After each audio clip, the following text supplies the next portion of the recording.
D'après vous, comment vit l'Église? Avec quelles ressources? Je me suis jamais posé la question. Du Vatican, des croyants et des religieux. Et là, vous me la posez, c'est compliqué pour moi d'y répondre. J'ai l'impression qu'elle est riche, l'Église. Ah ouais, le pape. Obligé, ça. De quoi vit l'Église? Alors là, aucune idée. Comment ça? L'Église ne vit pas d'amour et d'eau fraîche? Ouh là là, une petite remise à niveau s'impose. Bon, si on doit résumer, il y a 4 ressources principales. La quête, le denier, le legs et les chantiers de l'archevêque.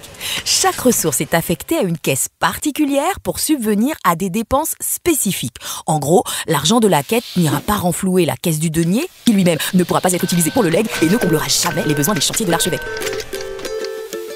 Vous avez suivi là? Bon, dans le doute, je recommence plus lentement.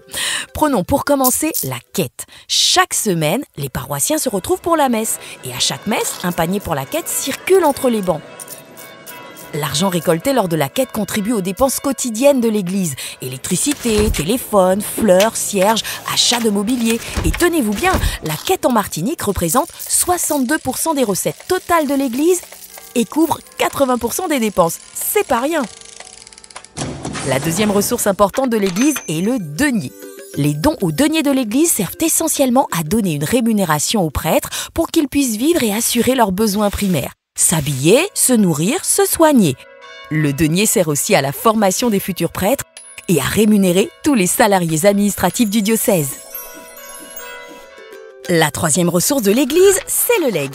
Attention, définition. Le legs est la transmission à titre gratuit d'un ou plusieurs bienfaits de son vivant par testament, mais qui ne prendra effet qu'à son décès. Ouh là là, ça donne mal à la tête, ça.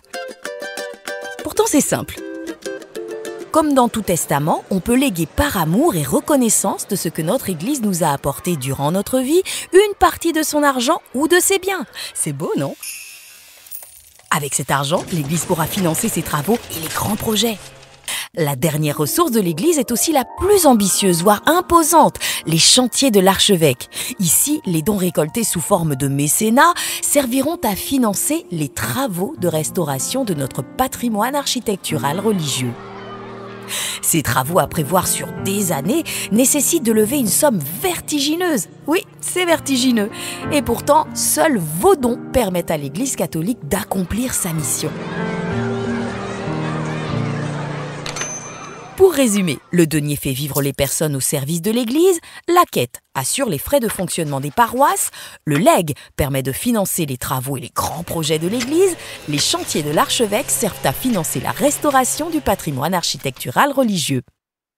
Toutes ces ressources qui font vivre l'Église dépendent de votre générosité. Pour vous aider, aidez votre Église. Pour plus d'informations, allez sur le site martinique.catholique.fr.